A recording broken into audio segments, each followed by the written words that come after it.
Posibleng habang buhay na pagkakakulong o reklusyon perpetua ang maging parusa ni Tab Baldwin dahil sa kanyang ginawa o nagawa. Pero hindi lamang po yun ang kaso niya.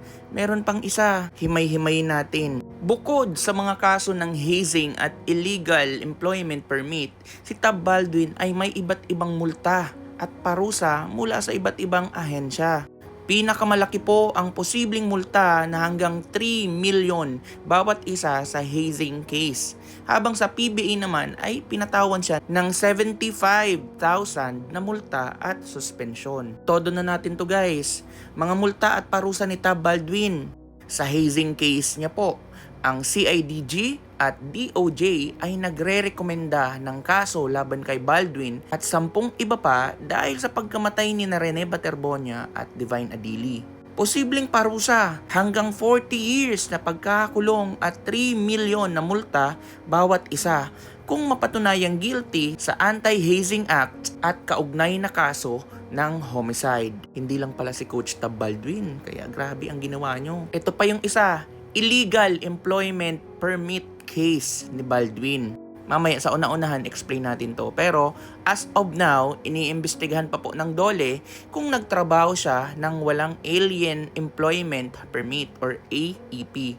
Posibleng parusa, 3 buwan hanggang 3 taon na pagkakakulong. At karagdagang multa o deportation pagkatapos magsilbi ng sentensya. Kaya sa ibang nag-iisip, baka ma-deport agad, hindi po. Masesentensyahan pa rin po siya. Makukulong pa rin po siya dito. Actually, kapag napatunayan yung anti-hazing na talagang obviously naman, habang buhay na siyang makukulong sa Pilipinas. Ito pa, PBA fine. Noong 2020, pinatawan siya ng 75,000 na multa at 3-game suspension dahil sa mga komento laban sa liga na itinuring na detrimental. Pero ito po, hindi naman na po ito related sa kaso ng ating mga MVPs. Isinama ko lang para ma-strengthen siguro yung point ko dito na may kasalanan na talaga to. Dati pa, may mga nagagawa na talaga siyang kakaiba. Sa 3 mga issues ni Baldwin, ang hazing case ang pinakamabigat dahil may kasamang pagkamatay ng mga atleta at malaking multa. True. While ang employment permit case ay maaaring magresulta sa deportation na tatapos sa kanyang coaching career sa Pilipinas. Deserve. Pero again, di po siya pwedeng ma-deport agad-agad.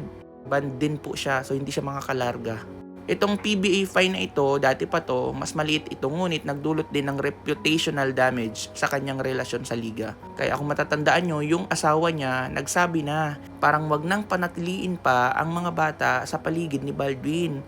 Kasi nga, delikadong tao si Baldwin, parang ganon. Or hindi ligtas ang mga bata sa paligid ni Baldwin. Konti lang sa DOLE. Sa investigasyon ng DOLE kanina, June 29, 2026, umamin po si Baldwin na wala siyang Alien Employment Permit or AEP mula pa noong tagal na pala nito, Ateneo. Pabaya talaga kayo, Bi. Pero iginiit ng kanyang mga abogado na exempt siya dahil may permanent resident visa siya. Diyos ko. Pero guys, pinunto po ito ng DOLE na kahit exempt siya, kailangan pa rin ng Certificate of Exemption na hindi rin niya naipasa. So wala talaga.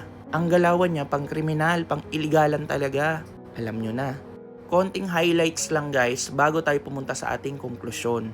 Pag-amin nga po ni Baldwin, wala siyang AEP or Alien Employment Permit card kahit nagtatrabaho siya bilang coach sa Pilipinas simula pa 2013. Nakakuha lang siya ng Alien Certificate of Registration or ACR noong 2016. Depensa ng mga abogado.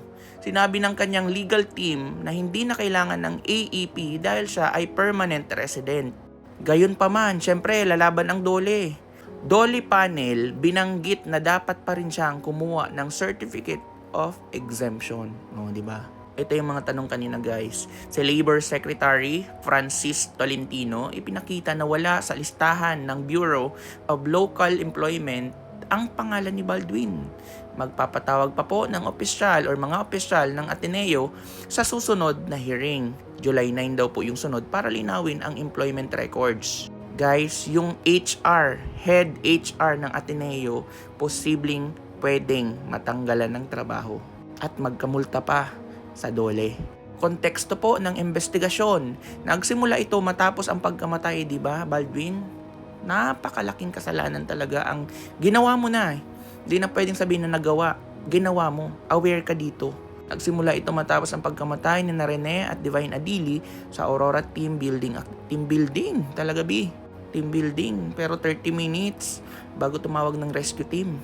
Dole, tinitingnan kung legal po ba ang employment status ni Baldwin noong nangyari ang insidente. Alam natin ang ating kasagutan ay hindi. Pero kailangan natin ng mga dokumento at ito yung ginagawa ng Dole sa ngayon. Okay, anong ibig sabihin nito? Kung mapatunayang wala siyang tamang permit or exemption, maaari siyang maharap sa multa at pagkakakulong 3 buwan hanggang 3 taon at deportation. Ang susunod na hearing sa July 9 ay critical dahil tatawagin ang Ateneo officials para magbigay ng paliwanag. Lahat ng kasangkot, ubusin nyo na. Kung matanggalan ng trabaho, siguro deserve nila. Guys, hindi po ito obra, itong 3 buwan lang hanggang 3 taon lang kasi meron po tayong Anti-Hazing Act na most probably nalabag ni Baldwin. At reklusyon perpetua po ang kanyang parusa doon. Habang buhay or to be exact, 20 to 40 years na pagkakakulong. Since matanda naman na siya, alam niya na. Alam niyo na.